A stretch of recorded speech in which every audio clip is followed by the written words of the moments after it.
Very good morning dear students.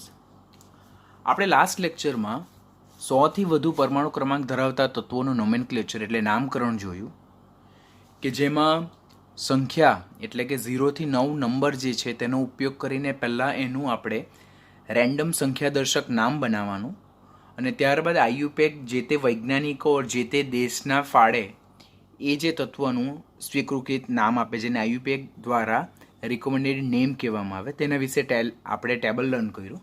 That was very important topic, NEET માટે ખૂબ important topic. અત્યાર સુધીમાં 2 થી 3 વખત એ ક્વેશ્ચન પૂછાઈ ચૂક્યા છે એક્ઝામમાં. 12મા ધોરણમાં પણ બોર્ડની એક્ઝામમાં એના રિલેટેડ, ગુજસેટમાં એના રિલેટેડ ક્વેશ્ચન આવે છે. તો એ લેક્ચરને, એ ટોપિકને આપણે ખૂબ ધ્યાનથી લર્ન કરવાનું. હવે આજે આપણે નવો ટોપિક નંબર 3.5 તત્વોની ઇલેક્ટ્રોનીય રચના અને આવર્ત કોષ્ટક વિશે લર્ન કરવા જઈ રહેલા છે. તો will start our today's lecture, that is topic number 3.5, that is electronic configuration of particular elements and the periodic table. તો આપણે ઇલેક્ટ્રોનીય સંરચના એટલે શું અને આવર્ત કોષ્ટકમાં જુદા જુદા તત્વોને કેવી રીતે અરેન્જ કરવામાં આવે તેના રિલેટેડ આજના લેક્ચરમાં આપણે મેઇનલી જોવાનું છે. કોઈ પણ પરમાણુની વાત કરીએ તો કોઈપણ પરમાણુમાં ઇલેક્ટ્રોનની ઓળખ જે છે તો તે મુખ્યત્વે 4 ક્વોન્ટમ આંક દ્વારા થઈ શકે છે. તે કયા કયા? N, L, M અને S.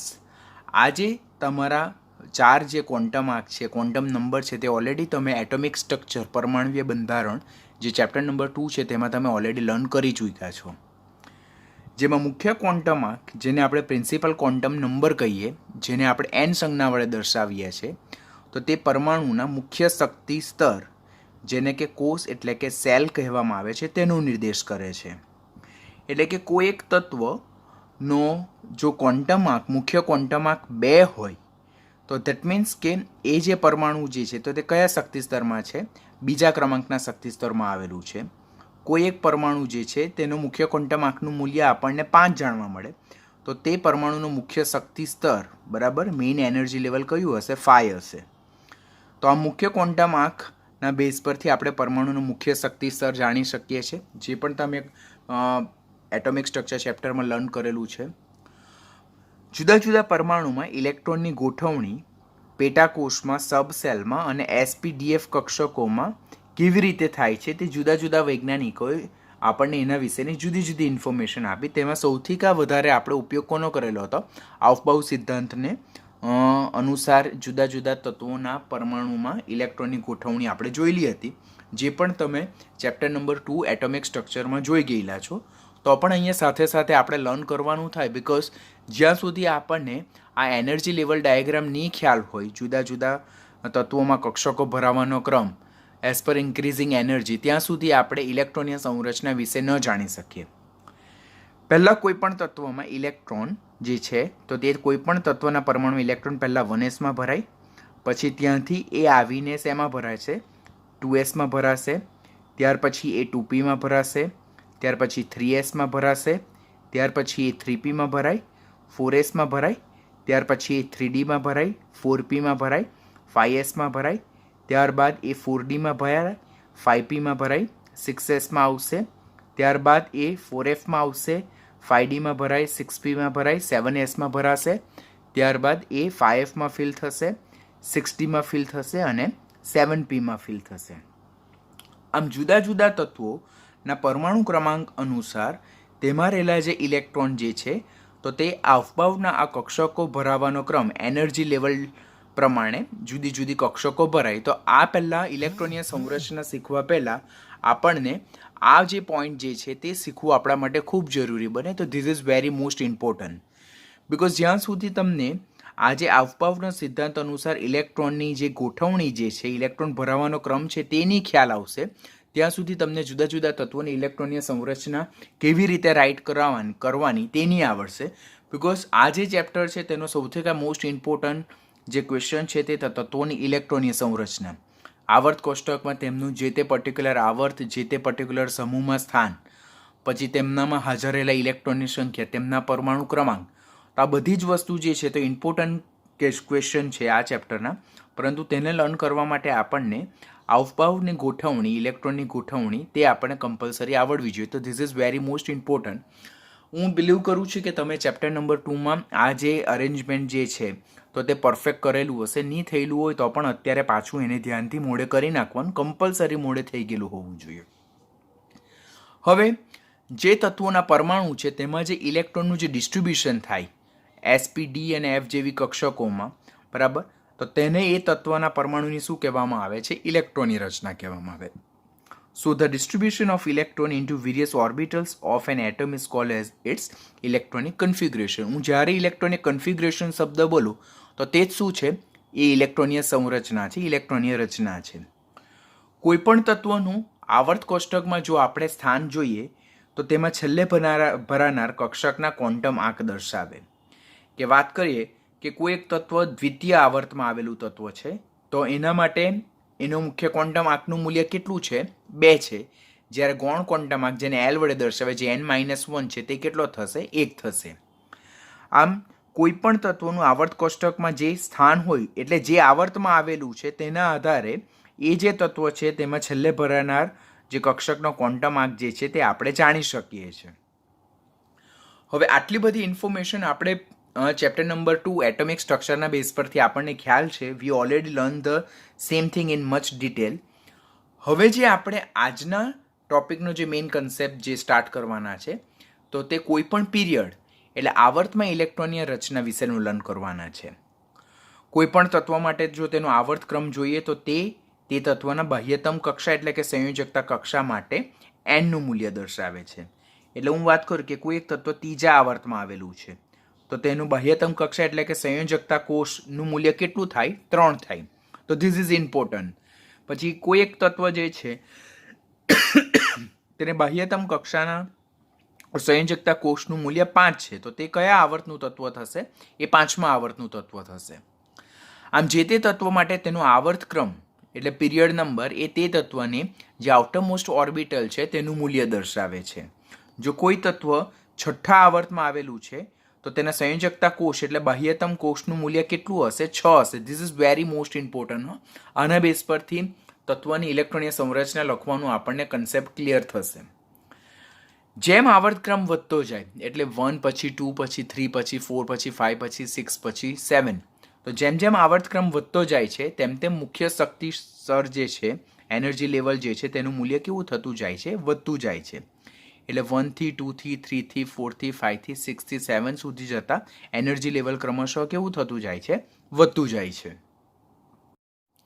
હવે આપણી ટેક્સ્ટબુકમાં પેજ નંબર 78 અને 79 પર જે આખી સ્ટોરી કરેલી છે તેને મેં એક ટેબલ ફોર્મમાં કન્વર્ટ કરેલું છે. તમારે કમ્પલસરી આ ટેબલ જ યાદ રાખવાનું, બિકોઝ જો તમે એ સ્ટોરીને રીડ કરવા જશો તો you will get much confuse અને ડેફિનેટલી તમે એ બધું કન્ટેન્ટ યાદ પણ નહીં રાખી શકશો. Better way it's a easiest way to remember the all kind of concept from this table point of view. અહીંયા જે ટેબલ છે તેને મુખ્યત્વે 4 કોલમમાં મેં ડિવાઈડ કરેલ છે.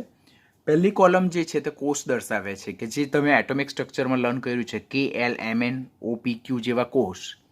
બીજી કોલમ જે છે તો મુખ્ય શક્તિ સ્તર એટલે કે મુખ્ય ક્વોન્ટમ આંક n નું મૂલ્ય દર્શાવે.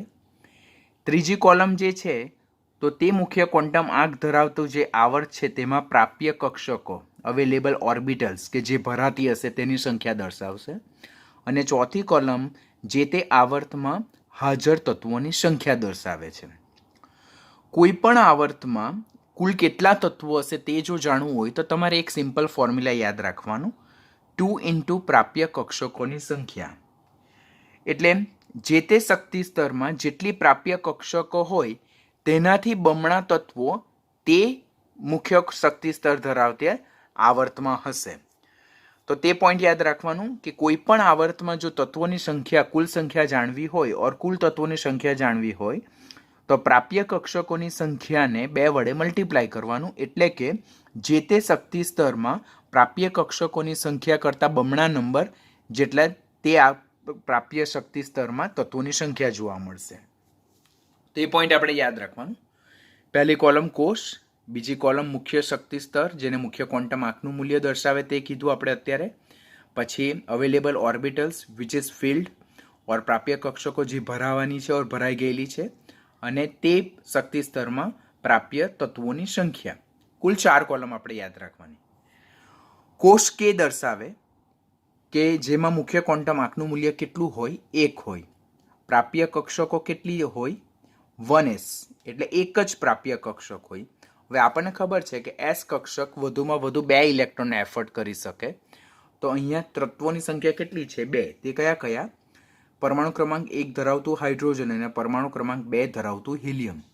હવે અહીંયાથી આપણને ક્વેશ્ચન પૂછાશે કે હાઇડ્રોજન કયા આવર્તમાં આવેલું તત્વ છે ઓર પરમાણુ ક્રમાંક 2 ધરાવતું તત્વ કયા આવર્તમાં આવેલું છે?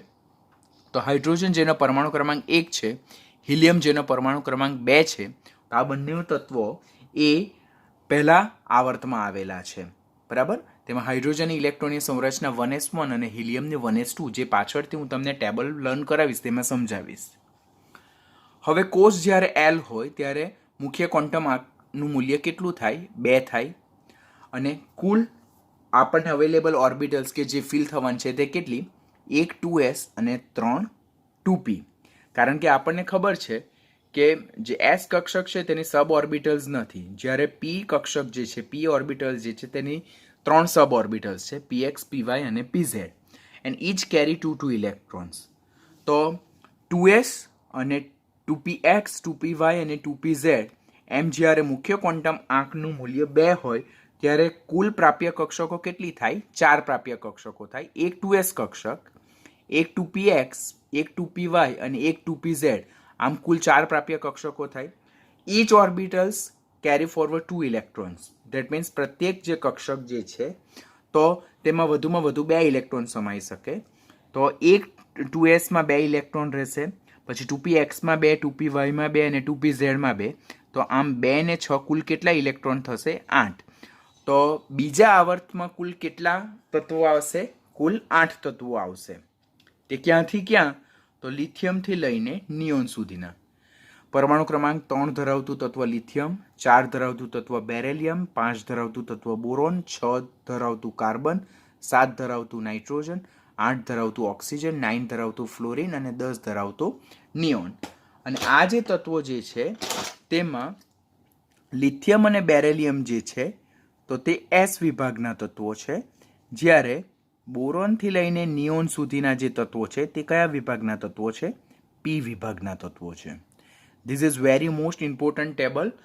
ખૂબ મહેનતથી લર્ન કરજો, ખૂબ મહેનતથી બનાવેલું બી છે. એવી રીતે મેં અહીંયા એને કોમ્પ્રાઇઝ કરેલું છે, બરાબર, કે જેથી તમારા બધા જ કન્સેપ્ટ બહુ શોર્ટલી અને બહુ ટ્રીકી રીતે સોલ્વ થઈ જાય.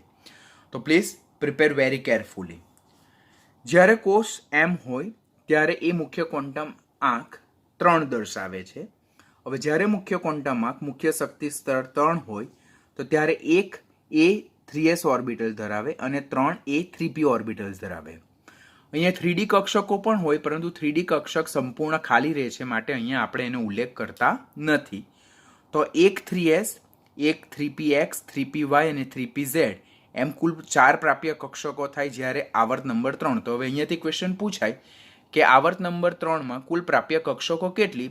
તો કુલ પ્રાપ્ય કક્ષકો કેટલી થાય? 4 થાય. હવે પ્રત્યેક કક્ષકમાં 2 ઇલેક્ટ્રોન માઈ શકે, તો 4 દુના 8 ઇલેક્ટ્રોન સમાઈ શકે, માટે કુલ તત્વો કેટલા થશે? 8 થશે. ક્યાંથી ક્યાં લઈને?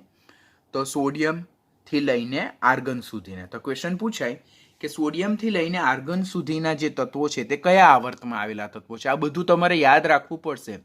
You have to remember anyhow, and this will come only by practice and practice and practice, reading and revise and repetition. એટલે વારંવાર રિવાઇઝ કરશો, રિપીટ કરશો તો જ તમને આવડશે. And this is not only limited to this chapter only.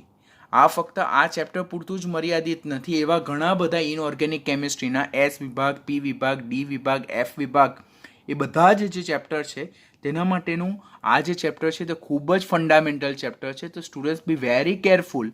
જો તમારું આ ચેપ્ટર વીક રહી જાય, કન્સેપ્ટ અહીંયાથી ક્લિયર નહીં કરશો, તો આગળથી ઇનઓર્ગેનિકના ચેપ્ટર તમારા ખૂબ જ વીક રહી જશે. અને નીટ માટે ઇનઓર્ગેનિકના કેમિસ્ટ્રીમાંથી ડાયરેક્ટ ટેક્સ્ટબુક લેવલના ક્વેશ્ચન હોય છે, જેમાં પણ સ્ટુડન્ટ્સને યાદ રાખવાના માટે બહુ ફાફા પડી જાય છે. બિકોઝ જ્યારે કન્સેપ્ટ ક્લિયર કરવાના હોય ત્યારે તમે કરતા નથી. તો સોડિયમ જેનો પરમાણુ ક્રમાંક 11 છે, મેગ્નેશિયમ જેનો પરમાણુ ક્રમાંક 12 છે, તો આ બંને તત્વો જે છે તો તે એસ વિભાગના તત્વો છે કે જે ત્રીજા આવર્તમાં આવેલા છે. જ્યારે પરમાણુ ક્રમાંક 13થી લઈને પરમાણુ ક્રમાંક 18 સુધીના એટલે કે એલ્યુમિનિયમથી સિલિકોન, ફોસ્ફરસ, સલ્ફર, ક્લોરિન અને આર્ગન જે છે, તો આ બધા તત્વો તે કયા વિભાગના તત્વો છે? પી વિભાગના તત્વો છે. આમ ત્રીજા આવર્તમાં એસ વિભાગના 2 તત્વો અને પી વિભાગના 1, 2, 3, 4, 5 અને 6 એમ 6 ને 2 8 તત્વો આવેલા છે. શા માટે ત્રીજા આવર્તમાં 8 તત્વો આવેલા છે? બિકોઝ ત્રીજા આવર્તમાં કુલ પ્રાપ્ય કક્ષકો 4 છે. એક 3s ઓર્બિટલ અને 3 3p સબ ઓર્બિટલ્સ એટલે 3px, 3py અને 3pz અને each can having 2 electrons max by max. માટે પ્રત્યેકમાં 2 જો સમાય તો 4માં કુલ કેટલા સમાય? 8 ઇલેક્ટ્રોન. માટે ત્રીજા આવર્તમાં પ્રાપ્ય એલિમેન્ટ જે છે તત્વોની સંખ્યા છે તે 8 થશે. જ્યારે કોષ n હોય ત્યારે મુખ્ય ક્વોન્ટમ આંકનું મૂલ્ય કેટલું થાય? 4 થાય. હવે જ્યારે મુખ્ય ક્વોન્ટમ આંકનું મૂલ્ય 4 થાય એટલે એનર્જી લેવલ 4 હોય ત્યારે આવર્ત નંબર 4 હોય. તો આવર્ત નંબર 4 જે છે તો તે એક 4s ઓર્બિટલ ધરાવે, કક્ષક ધરાવે, 5 3d કક્ષક ધરાવે અને 3 4p કક્ષક ધરાવે છે. બરાબર? તો 4s કક્ષકની તો s કક્ષકની સબ ઓર્બિટલ્સ નથી. બરાબર? તો એક 4s 3 એટલે d કક્ષકો જે છે તેને 5 સબ ઓર્બિટલ્સ હોય. બરાબર? પેટા કક્ષકો જેને કહેવાય dxy, dyz, dzx, dx2 - y2 અને dz2 એમ 5 3d સબ ઓર્બિટલ્સ હોય. બરાબર? અને p કક્ષક એ 3 સબ ઓર્બિટલ્સ એટલે કે પેટા કક્ષકો ધરાવે. તો એક 4s 5 3d અને 3 4p એમ 3 5 ને 3 8 ને 1 9 એટલે આવર્ત નંબર 4માં કુલ પ્રાપ્ય કક્ષકો કેટલી છે? 9 પ્રાપ્ય કક્ષકો છે. Questions very important. Inch and every પોઈન્ટને આપણે ખૂબ જ ડિટેલમાં લર્ન કરવાનું છે કે આવર્ત નંબર 4માં કુલ પ્રાપ્ય કક્ષકો કેટલી છે? તો 9. તે કઈ કઈ? તો એક 4s 5 3d કક્ષકો અને 3 4p કક્ષકો જેમાં 4px, 4py અને 4pz નો સમાવેશ થાય. જેમાં ઇલેક્ટ્રોનની ગોઠવણી પહેલા 4s માં થાય, પછી 3d માં થાય, પછી 4p માં થાય. શા માટે એવું થાય? શા માટે 3d પહેલાની ને શા માટે 4s? બિકોઝ 4s ની જે એનર્જી છે તે 3d કરતાં ઓછી છે. બરાબર? અને 3d ની એનર્જી જે છે તે 4p કરતાં ઓછી છે. માટે પહેલા 4s ભરાશે, પછી 3d ભરાશે અને ત્યાર પછી 4p ભરાશે. તો દેટ ઇઝ ઇમ્પોર્ટન્ટ. આ સિક્વન્સ તમારે કમ્પલસરી યાદ રાખવાની આવશે. આમ ચોથા આવર્તમાં કુલ 9 પ્રાપ્ય કક્ષકો જેમાં ઇલેક્ટ્રોન ફિલિંગ જે છે, ઇલેક્ટ્રોનની ગોઠવણી તે આ સિક્વન્સમાં જશે. પહેલા 4sમાં 2 ઇલેક્ટ્રોન સમાશે ક્રમશઃ, પછી 3dમાં 10 ઇલેક્ટ્રોન સમાશે ક્રમશઃ અને ત્યાર પછી 4pમાં 6 ઇલેક્ટ્રોન સમાશે ક્રમશઃ. આમ જો આપણે ચોથા આવર્તમાં જોઈએ તો s કક્ષકના 2 તત્વો, પછી d કક્ષકના 10 તત્વો અને p કક્ષકના 6 તત્વો એમ 2 ને 10 12 ને 6 18. આમ ચોથા આવર્તમાં કુલ કેટલા તત્વો આવેલા છે? 18 તત્વો. શા માટે 18 તત્વો? કારણ કે s કક્ષકમાં 2 ઇલેક્ટ્રોન સમાય અને 2 ઇલેક્ટ્રોન ક્રમશઃ સમાય એટલે પહેલા 4s1 પછી 4s2 એટલે એવા s વિભાગના 2 તત્વો આવશે. d વિભાગમાં કુલ 10 ઇલેક્ટ્રોન સમાઈ શકે. પહેલા d1, d2, d3, d4, d5, d6 એ રીતે ક્રમશઃ 10 ઇલેક્ટ્રોન સમાય. તો એના 10 એલિમેન્ટ્સ. પીમાં 6 ઇલેક્ટ્રોન સમાઈ શકે. px, py અને pzમાં. pxમાં 2, pyમાં 2. તો પહેલા px, py, pz પછી પાછું pxમાં યુગ્મીકરણ થાય. તો એ રીતે કુલ 6. તો આમાં 2, આમાં 10 અને આમાં 6. તો 2 ને 10 12 ને 6 18. તો આમ ચોથા આવર્તમાં કુલ કેટલા તત્વો આવેલા છે? 18 તત્વો આવેલા છે. તે કયા કયા તત્વો છે? તો પોટેશિયમ અને કેલ્શિયમ કે એ જે 2 તત્વો છે તે s વિભાગના તત્વો છે કે જે ચોથા આવર્તમાં આવેલા છે.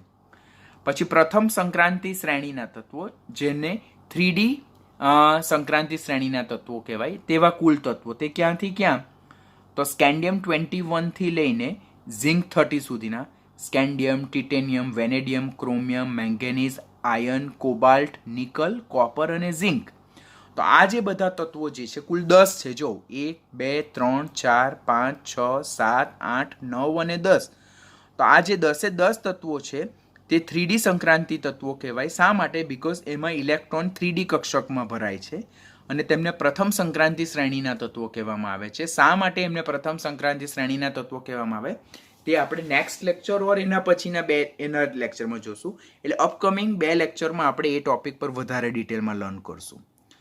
તો કુલ એસ વિભાગના 2, ડી વિભાગના 10 ને 2 12, અને ગેલિયમ, જર્મેનિયમ, આર્સેનિક, સિલેનિયમ, પછી બ્રોમિન અને ક્રિપ્ટોન એવા જે આ કુલ 6 તત્વો જે છે તો તે કયા તત્વો છે? પી વિભાગના તત્વો છે. આમ જે આપણું ચોથું આવર્ત જે છે તો તેમાં 2s વિભાગના, 10 ડી વિભાગના અને 6 પી વિભાગના તત્વો છે, જેમાં ઇલેક્ટ્રોન ક્રમશઃ આ રીતે ભરાય. પહેલાં પોટેશિયમમાં ભરાય, પછી કેલ્શિયમમાં ભરાય, પછી સ્કેન્ડિયમમાં, પછી ટિટેનિયમ, પછી વેનેડિયમ, એટલે ક્રમશઃમાં જશે 19, 20, 21, 22, 23, 24, 25 થી લઈને 36 સુધી. આમ આટલા 18 જેટલા તત્વો એ ચોથા આવર્તમાં આવેલા છે. જ્યારે કોષ O હોય તો ત્યારે મુખ્ય શક્તિ સ્તર એટલે મુખ્ય ક્વોન્ટમ આંકનું મૂલ્ય કેટલું થાય? 5 થાય. હવે પાંચમો આવર્ત એટલે મુખ્ય ક્વોન્ટમ આંકનું મૂલ્ય જ્યારે 5 હોય તો તે આવર્ત નંબર 5 દર્શાવે છે. અને આવર્ત નંબર 5 જે છે તો તેમાં એક 5s કક્ષક છે, 5 4d કક્ષક છે અને 3 5p કક્ષક છે. ઉપર જેવું જ છે, જો સેમ ઇટ્સ લાઈક ધીસ કે આમાં એક 4s તો આમાં એક 5s, આમાં 5 3d તો આમાં 5 4d, આમાં 3 4p તો આમાં 3 5p. જસ્ટ આમાં એક એક નંબર પ્લસ કરીને એને આપણે પાંચમા આવર્તમાં લખવાનું થાય.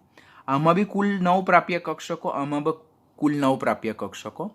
આમાં ઇલેક્ટ્રોનની જે અરેન્જમેન્ટ છે, ગોઠવણી છે તે આ રીતે થાય 4s 3d અને 4p. તેવી રીતે અહીંયા પહેલાં 5sમાં ભરાય, પછી 4dમાં ભરાય અને ત્યાર પછી 5pમાં ભરાય. શા માટે 4dમાં પહેલાં નહીં ભરાય? કારણ કે 4dનું જે એનર્જી જે છે તે 5s કરતાં વધારે છે, માટે પહેલાં 5sમાં આવશે, ત્યાર પછી 4dમાં ઇલેક્ટ્રોન ફિલ થશે અને ત્યાર પછી 5pમાં ઇલેક્ટ્રોન ફિલ થશે, જેમ આપણે ઓલરેડી અહીંયા પીરિયડ નંબર 4 એટલે આવર્ત નંબર 4માં એક્સપ્લેન કર્યું છે તે અનુસાર. હવે 5s કક્ષકમાં 2 ઇલેક્ટ્રોન સમાય એટલે એમાં 2 એલિમેન્ટ હશે. ડી કક્ષક તો તેની 5 પેટા કક્ષક, 1 પેટા કક્ષક, સબ ઓર્બિટલ્સમાં 2 ઇલેક્ટ્રોન, તો તેવા ડી કક્ષક 10 ઇલેક્ટ્રોનને સમાવી શકે પોતાની 5 પેટા કક્ષકમાં, એટલે ડી વિભાગના 10 એલિમેન્ટ હશે. અને પી કક્ષકની 3 સબ ઓર્બિટલ px, py અને pz, each can carry 2 electrons, એટલે આમાં કુલ 6 ઇલેક્ટ્રોન સમાઈ શકે, એટલે 6 પી વિભાગના કુલ 6 તત્વો ધરાવે. આમ 2 ને 10 12 ને 6 18, એટલે પાંચમો આવર્ત જે છે તે પણ કુલ કેટલા તત્વો ધરાવે છે? 18 તત્વો ધરાવે છે. તેમાં રૂબિડિયમ અને સ્ટ્રોન્શિયમ જે છે તો આ 37 અને 38 પરમાણુ ક્રમાંક ધરાવતા તત્વો એ એસ વિભાગના તત્વો છે. You have to remember each and every. તમારા માટે અહીંયા કોઈ પણ ઓપ્શન નથી. You peoples are NEET student, તો તમારે આ બધી જ વસ્તુ યાદ રાખવાની હશે. હવે તમારે એવું નહીં વિચારવાનું કેવી રીતે. You have to start your efforts now onwards.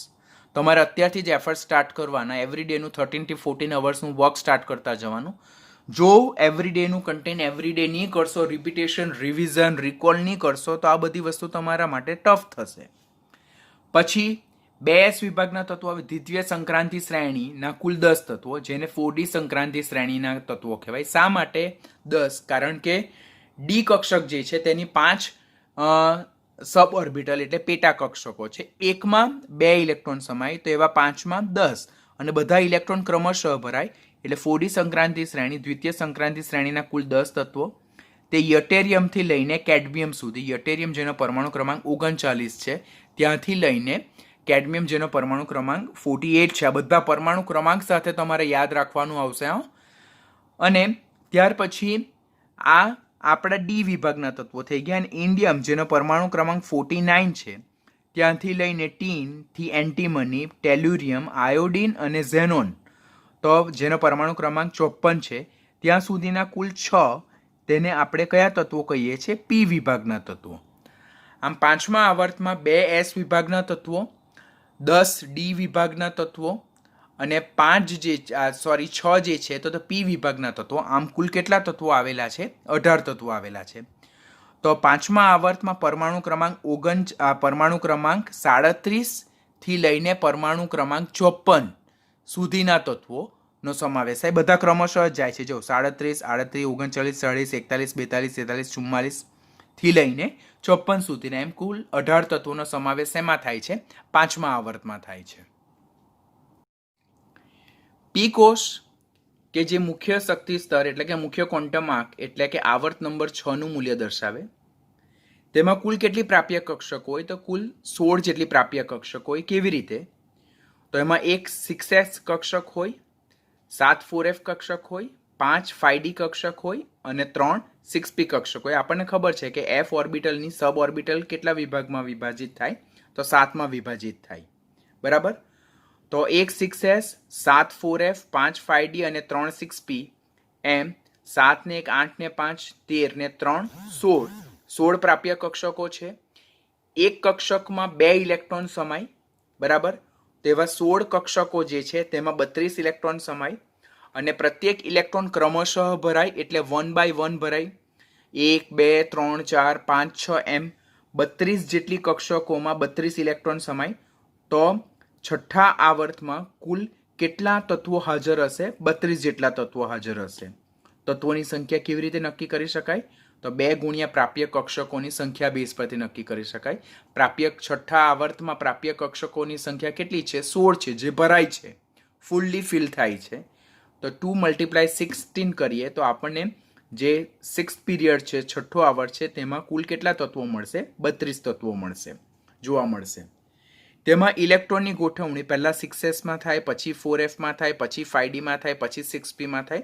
That can be well understood by the above principle, જે આપણે ઓલરેડી અગાડી બિગિનિંગમાં જ લેક્ચરના બિગિનિંગમાં જોઈ ગયા છે.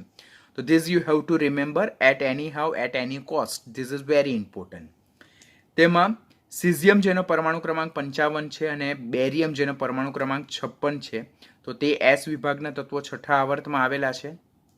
ત્યાર પછી તૃતીય સંક્રાંતિ શ્રેણી એટલે કે 5d સંક્રાંતિ તત્વોનું પ્રથમ તત્વ લેન્થેનમ જે છે, તો તે પણ તેનો સમાવેશ પણ છઠ્ઠા આવર્તમાં થાય. એ ઇલેક્ટ્રોન ફિલિંગના જે અફબાઉફનું જે રૂલ્સ છે તેનાથી વિરુદ્ધ ફિલિંગ થાય છે, તો પણ લેન્થેનમનો સમાવેશ આમાં થાય છે, જે તમે લેટર ઓન 12મા ધોરણમાં ડિટેલમાં લર્ન કરશો.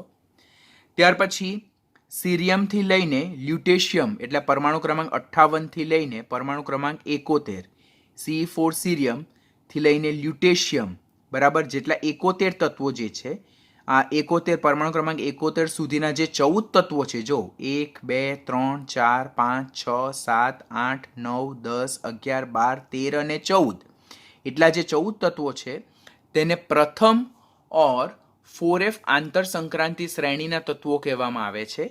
અને આ જે કુલ 14 તત્વો જે છે, તો તે 7મા આવર્તની નીચે આવેલા પ્રથમ હરોળના 14 તત્વો છે. તો પણ એમને કયા આવર્તના તત્વો કહેવામાં આવે છે? છઠ્ઠા આવર્તના તત્વો આવેલા છે. જો એકદમ ધ્યાનથી લર્ન કરો, છઠ્ઠા આવર્તમાં પ્રાપ્ય ઓર્બિટલ્સ કેટલી છે? 16 છે. એક કક્ષકમાં 2 ઇલેક્ટ્રોન સમાય તેવા 16 કક્ષકોમાં 32 ઇલેક્ટ્રોન સમાય. બધા ઇલેક્ટ્રોન ક્રમશઃ ભરાય. માટે છઠ્ઠા આવર્તમાં કુલ કેટલા તત્વો સમાય? 32 તત્વો સમાય. તેમાં પહેલા 2 જે તત્વો છે તે 6s વાળા હોય, બરાબર, એટલે કે એસ વિભાગના 2 તત્વો છે. પછી જે છે તો તે 4f ના 14 થવા જોઈએ. પરંતુ અહીંયા લેન્થેનમ જે છે તેમાં તો ઇલેક્ટ્રોન 5dમાં ભરાય, તો પણ એ બેરિયમ પછી તરત સ્થાન કોનું છે? એ લેન્થેનમનું છે, બરાબર, કે જે ડી વિભાગનું તત્વ છે. એમાં ઇલેક્ટ્રોન ડી વિભાગમાં ભરાય. અહીંયા સિરીઝ શું કહે કે 6s પછી ડાયરેક્ટ 4fમાં ઇલેક્ટ્રોન સમાય, પરંતુ અહીંયા તો આ એસ વિભાગના તત્વો છે, આમાં ઇલેક્ટ્રોન 6sમાં ભરાય, પછી અહીંયા 5dમાં ભરાય, તો પણ આના પછી એને તરત સ્થાન આપવામાં આવ્યું. એટલે આ જે છે તો ઇલેક્ટ્રોન ફિલિંગ્સના આઉબાઉફના જે સિદ્ધાંત છે તેનાથી વિરુદ્ધ કાર્ય કરે. હવે તમને આ ક્વેશ્ચન અહીંયા કોન્ટ્રાવર્શિયલ પૂછાય કે છઠ્ઠા આવર્તમાં કયું તત્વ એ આઉબાઉફના ઇલેક્ટ્રોન ફિલિંગના સિદ્ધાંતને ફોલો કરતો નથી ઓર એનાથી વિરુદ્ધ છે? તો ધેટ ઇઝ વોટ? લેન્થેનમ, જેનો પરમાણુ ક્રમાંક શું છે? 57. તો this is very crucial point which is not included in your text book, but we have to learn for NEET purpose. તો એ આપણે યાદ રાખવાનું છે. ને ત્યાર પછી જે છે તો 14 તત્વો સીરિયમ, જેનો પરમાણુ ક્રમાંક 58 છે, ત્યાંથી લઈને લ્યુટેશિયમ એટલે 71 સુધીના કુલ 14 તત્વો કે જેમાં છેલ્લો ઇલેક્ટ્રોન 4fમાં ભરાય છે, કે જેનું આવર્ત કોષ્ટકમાં સ્થાન 7મા આવર્તની નીચે જે પહેલી હરોળ આડી હરોળ છે જેને લેન્થેનોઇડ્સ કહેવામાં આવે, જેને 4F આંતર સંક્રાંતિ શ્રેણીના તત્વો કહેવામાં આવે, જેને પ્રથમ આંતર સંક્રાંતિ શ્રેણીના તત્વો કહેવામાં આવે, તો એ જે તત્વો છે તેવા 14 જેટલા તત્વોનો સમાવેશ થાય. ત્યાર પછી 71 પછી 72 પરમાણુ ક્રમાંક ધરાવતું હોફિયમ થી લઈને મર્ક્યુરી, જેનો પરમાણુ ક્રમાંક 80 છે, એટલે 72 થી લઈને 80 જેટલા 9 જેટલા તત્વો કે જે ડી વિભાગના તત્વો છે, તૃતીય સંક્રાંતિ શ્રેણીના તત્વો છે, તેનો સમાવેશ થાય, જેને 5D સંક્રાંતિ તત્વો બી કહેવાય. અને ત્યારબાદ લઈને થેલિયમ કે જેનો પરમાણુ ક્રમાંક 81 છે, ત્યાંથી લઈને રેડોન, બરાબર, જેનો પરમાણુ ક્રમાંક 86 છે, તો 81 થી લઈને 86 સુધીના કુલ 6 તત્વોનો સમાવેશ, તેનો 6 તત્વો જે પી વિભાગના તત્વો છે તેનો સમાવેશ શેમાં થાય છે? છઠ્ઠા આવર્તમાં થાય. એટલે છઠ્ઠા આવર્તમાં જોઈએ તો પહેલા 6s ભરાતા હોય તેવા 2 તત્વો, પછી 4F ભરાતા હોય એવા 14 આવવા જોઈએ, પરંતુ 5D1 ભરાતો અહીંયા આપણે લેન્થેનમનો સમાવેશ કરીએ.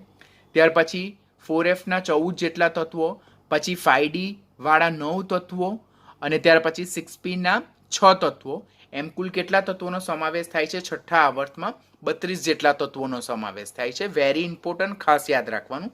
પહેલા 2 તત્વો S વિભાગના તત્વો, પછી લેન્થેનમ જે ડી વિભાગનું તત્વ છે જેમાં 5D ભરાય તો પણ એને બેરિયમ પછી લેવામાં આવે, બીકોઝ એ આઉફબાઉફના સિદ્ધાંતથી વિરુદ્ધ ભરાય છે, એટલે એને અહીંયા ઇન્ક્લુડ કરેલું છે.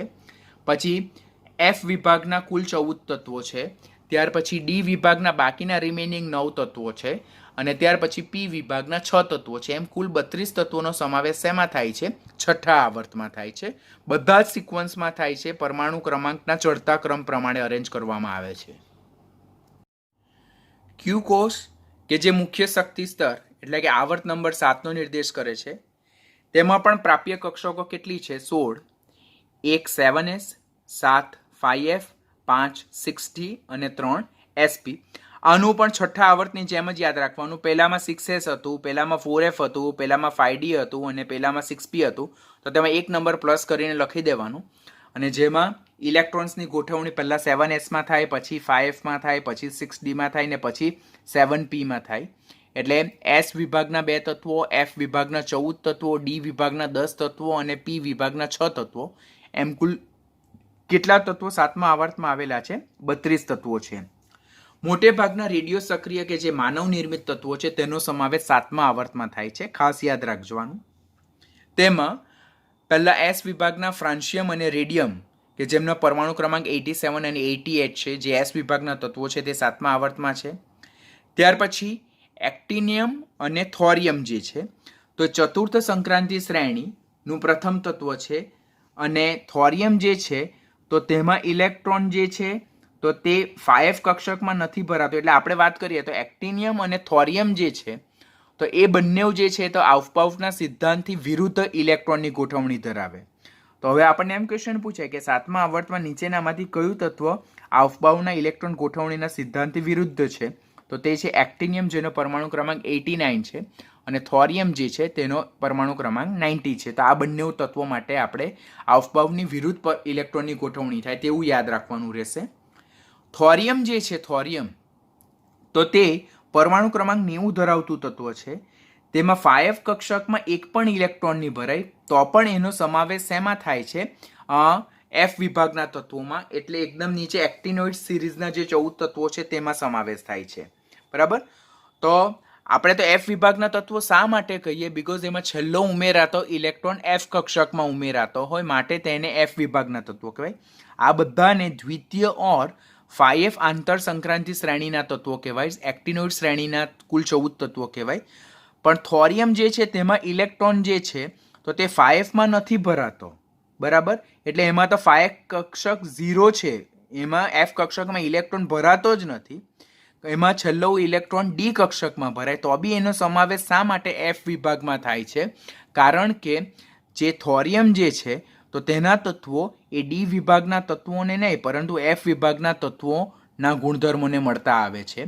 માટે થોરિયમમાં છેલ્લો ઇલેક્ટ્રોન એ F વિભાગમાં ન ભરાતો હોવા છતાં પણ એના ગુણધર્મો જે છે તો તે F વિભાગના એક્ટિનોઇડ શ્રેણીના ઓર 5 આંતર સંક્રાંતિ શ્રેણીના તત્વોને મળતા આવતા હોવાથી થેરિયનનો સમાવેશ એક્ટિનોઇડ શ્રેણીના કુલ અન્ય તત્વો સાથે કરવામાં આવે છે.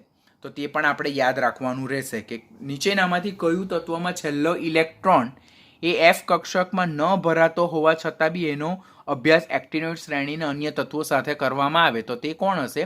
થોરિયમ. તો તે પોઈન્ટ પણ યાદ રાખવાનું. તો પહેલા બે એસ વિભાગના, ત્યાર પછી ચતુર્થ સંક્રાંતિ શ્રેણીનું પ્રથમ તત્વ જે આપણું એક્ટિનોઇડ્સ છે કે જે ડી વિભાગનું તત્વ છે, જે આવપાવના સિદ્ધાંતથી વિરુદ્ધ ગોઠવણી ધરાવે. ત્યાર પછી થોરિયમથી લઈને લોરેન્શિયમ સુધીના પરમાણુ ક્રમાંક 90થી લઈને 103 સુધીના કુલ 14 તત્વ કે જે આવર્ત કોષ્ટકમાં 7મા આવર્તની નીચે આવેલી લેન્થેનોઇડ્સ ની નીચે આવેલી છેલ્લી હરોળ કે જે કુલ 14 તત્વો એક્ટિનોઇડ્સ ધરાવે છે તેમાં આ બધા તત્વોનો સમાવેશ થાય. 14 જેટલા તત્વો છે. અને ત્યારબાદ જો જોઈએ તો 104 પરમાણુ ક્રમાંક ધરાવતું રુથરફોર્ડિયમથી લઈને 112 પરમાણુ ક્રમાંક ધરાવતું જે તત્વ જે છે કોપરનિશિયમ, તેવા કુલ 9 તત્વોનો સમાવેશ થાય કે જેને 6D સંક્રાંતિ શ્રેણીના તત્વો કહેવામાં આવે. અને ત્યારબાદ નિહોરિયમ 103 પરમાણુ ક્રમાંક ધરાવે છે, ત્યાંથી લઈને ઓર્ગેનેસોન કે જે 118 પરમાણુ ક્રમાંક ધરાવે. 113 થી 118 પરમાણુ ક્રમાંક ધરાવતા કુલ 6 તત્વોનો સમાવેશ આપણે શેમાં થાય છે? 7મા આવર્તમાં થાય છે. તો આમ 7મા આવર્તમાં એસ વિભાગના 2 તત્વોનો સમાવેશ થાય. એસ વિભાગના 2 તત્વોનો સમાવેશ થાય. ડી વિભાગનું થોરિયમ, પછી આ બધા એફ વિભાગના તત્વો 14, ત્યારબાદ ડી વિભાગના અન્ય 9 તત્વો અને ત્યારબાદ પી વિભાગના 6 તત્વો, એમ કુલ 32 જેટલા તત્વોનો સમાવેશ શેમાં થાય છે? 7મા આવર્તમાં થાય છે.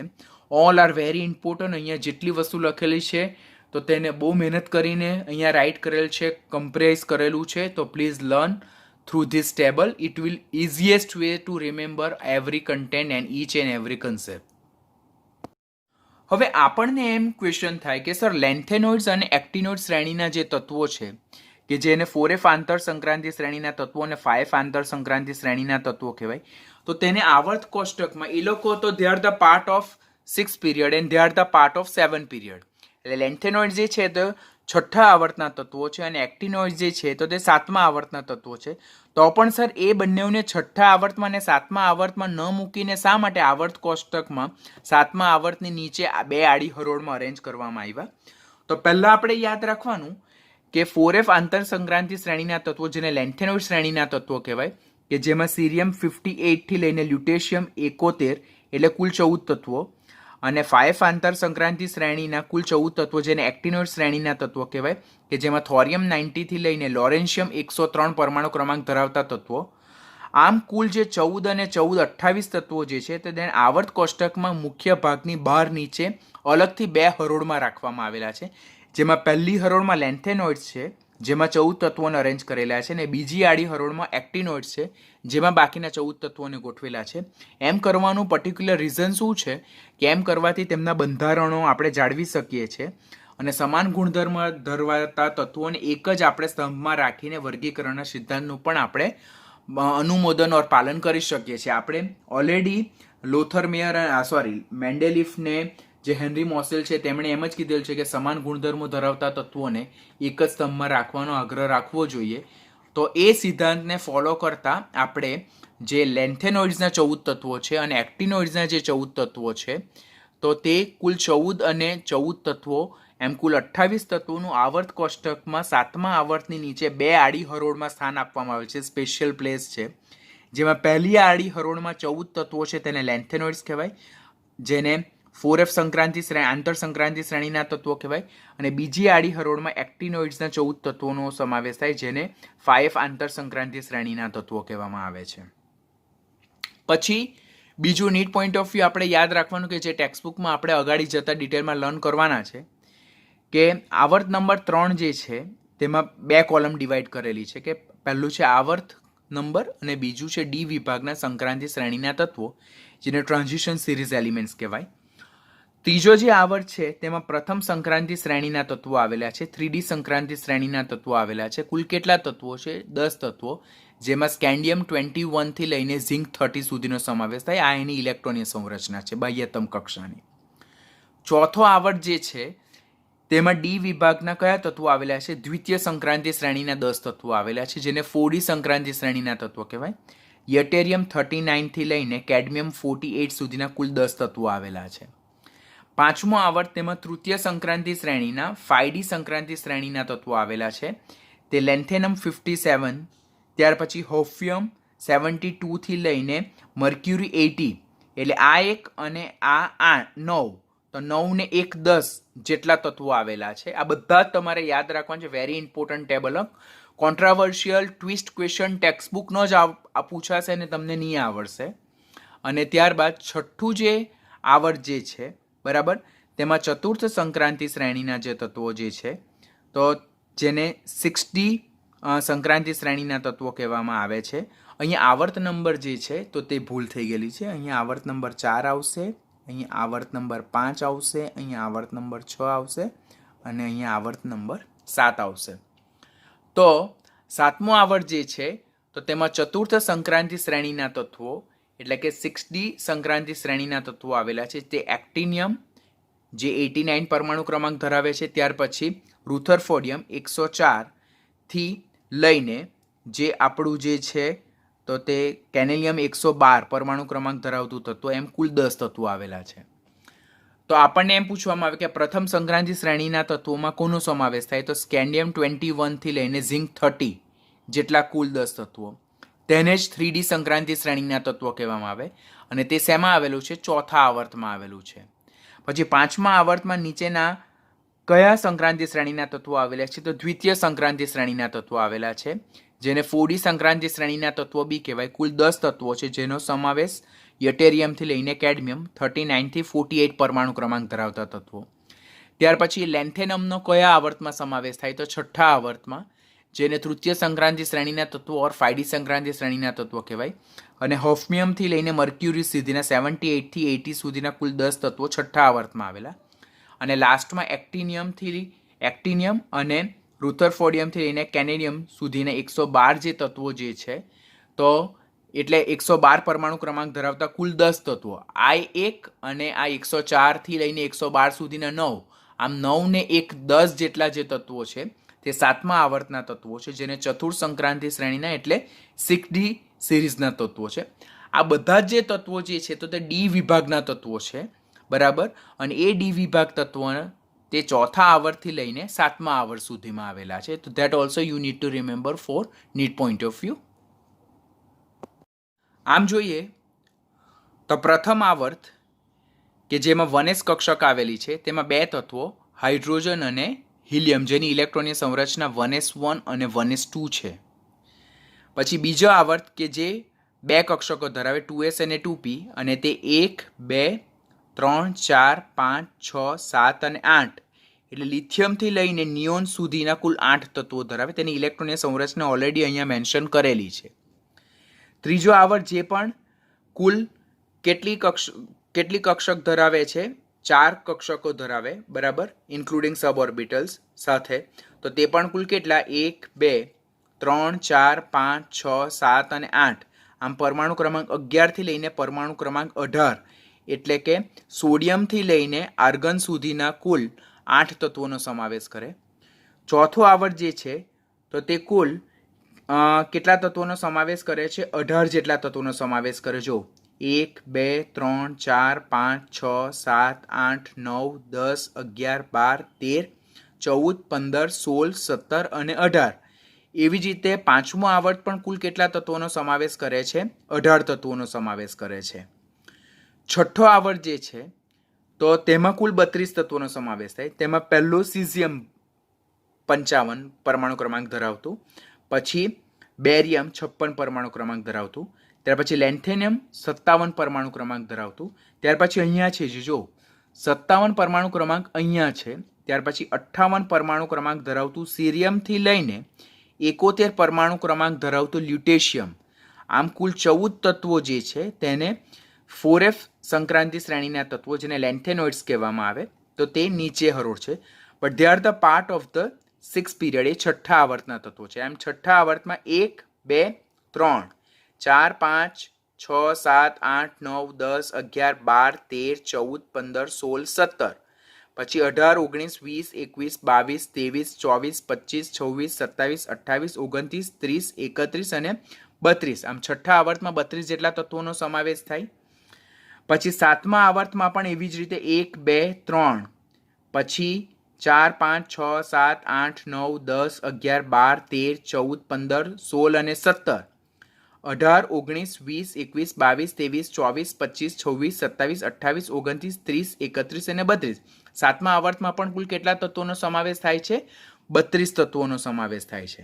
આમ પહેલામાં 2, બીજા અને ત્રીજામાં 8, ચોથા પાંચમામાં 18 અને છઠ્ઠા અને સાતમામાં 32 નો સમાવેશ થાય. છઠ્ઠા અને સાતમામાં પહેલા 2 તત્વો એસ વિભાગના, ત્રીજું તત્વ ડી વિભાગનું, પછીના 14 તત્વો એફ વિભાગના, પછીના 9 તત્વો ડી વિભાગના અને બાકીના 6 તત્વો પી વિભાગના. જો આ બે જે કોલમ જે છે તેને એસ વિભાગના તત્વો કહેવાય.